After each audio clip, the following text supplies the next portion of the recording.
Today we're going to discuss the strange and ongoing love-hate relationship between Joe Biden and the former president of the United States, Barack Obama, who continues to be deeply involved with our politics. That ongoing feud is largely responsible for how we got to where we are today and why Kamala Harris is now the Democrats' presumptive nominee for president. You see, when an ex-president loses control, when he no longer controls the man who pretends to be president or the woman who wants to be president, when the ex-president is Barack Obama, leaving from behind looks like what it is, a losing strategy.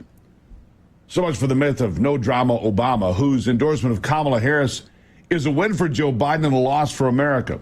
So much for the myth that Obama as the silent arbiter, the final voice, so to speak, of the Democrat Party.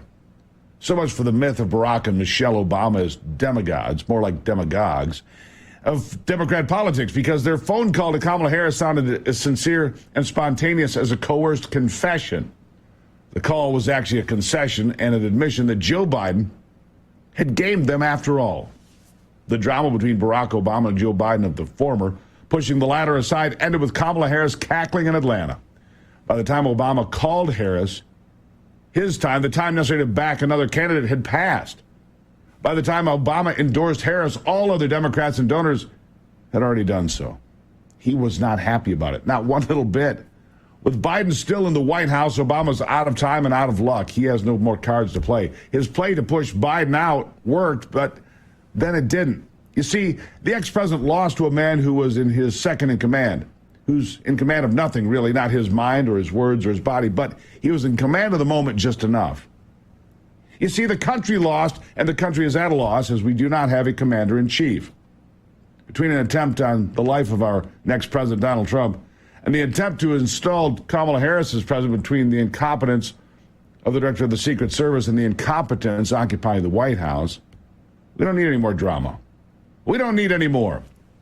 We recognize the stories about Obama's purported genius, about his shrewdness as a politician, his sharpness as a leader, for what they are, exaggerations, some of them outright lies. We reject the lies about Joe Biden's purported wisdom, about his selflessness as a man and his sacrifice as an American. I mean, stepping down from the race because he's not able to do the job has somehow elevated him to basically being George Washington, according to the compliant mainstream media. Yeah, Joe Biden is the reincarnation of George Washington. Now, we reject the propaganda of the Democrat Party because we know Joe Biden is unfit. He's unfit to be president. Kamala Harris is unqualified to be president or acting president. We know the whole thing is a ruse designed to keep us all in the dark. You see, because we know the story of party unity. The Democrat Party, united and strong en route to the United Center in Chicago, is all a lie. I'm here to tell you Chicago's going to be a show for the Democrats, but for all the wrong reasons. No serious Democrat believes Kamala Harris is the best candidate they could have put up. And that's why Obama is so angry. There's plenty of credible reporting suggesting he wanted to see Arizona Senator Mark Kelly at the top of the ticket. And no serious politician from any party believes Kamala Harris is the best Democrat. Joe Biden didn't even believe that. There's plenty of credible reporting that said Joe Biden wanted Minnesota Senator Amy Klobuchar as his running mate, but he bowed to pressure from Obama on that one. He didn't bow this time. No serious voter, Democrat or Republican or independent, believes Kamala Harris is believable as president. Nobody sees her as president. We also believe Joe Biden is guilty of gross negligence, that his recklessness is a risk to our safety and standing in the world. Kamala Harris, look, she stands for nothing. She has no principles, no real beliefs of her own. She is an accidental nominee and an average, at best, an average politician. But she's the most transactional politician I've seen. I mean, she's just there. Whatever you need, so I win. Make no mistake, Kamala Harris may actually be less qualified than Joe Biden right now. Listen to this. I can imagine what can be and be unburdened by what has been. You know? What can be unburdened by what has been. There are those who are unable to see what can be, but there are many more who are able to see what can be unburdened by what has been. Remember Venn diagrams, those three circles? Right. And then let's just see where they overlap. You will not be surprised because I have constructed a Venn diagram on this. Remember those three circles, how they overlap? I love Venn diagrams. So I just do. Whenever you're dealing with conflict, pull out a Venn diagram, right? And so, you know, the three circles. Ukraine is a country in Europe. It exists next to another country called Russia. Russia is a bigger country. Russia is a powerful country. Russia decided to invade a smaller country called Ukraine. So basically, that's wrong. I am Kamala Harris. My pronouns are she and her. I am a woman sitting at the table wearing a blue suit. Did I just fall out of a coconut tree?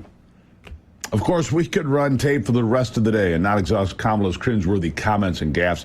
She produces them almost as readily as old Joe did. It's true. If you don't believe me, how about we try one more? What about Kamala on time? On time.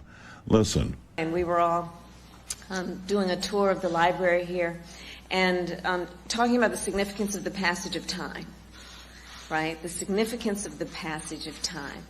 So when you think about it, there is great significance to the passage of time in terms of what we need to do to lay these wires, what we need to do to create these jobs. And there is such great significance to the passage of time when we think about a day in the life of our children. Wow. Yep, that's your Democrat, soon-to-be Democrat nominee, standard bearer for the Democrat Party. She's right up there with FDR and John F. Kennedy and Bill Clinton. By the way, we don't underestimate her resources because she'll have plenty at her disposal.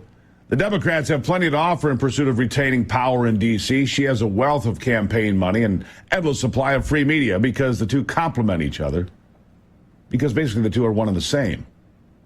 She is the face of the most powerful propaganda force in the world. We know the resources Kamala Harris will use against us and use to sway low-information voters. Yeah.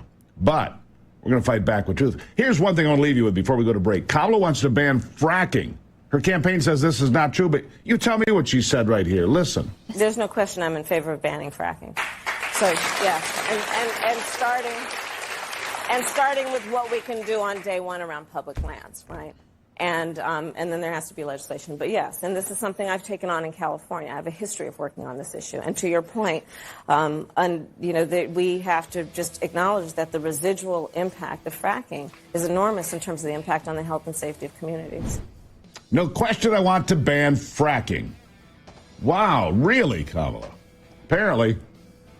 Yeah, no question at all. So they're trying to say she doesn't want to ban fracking, but it's pretty clear, isn't it?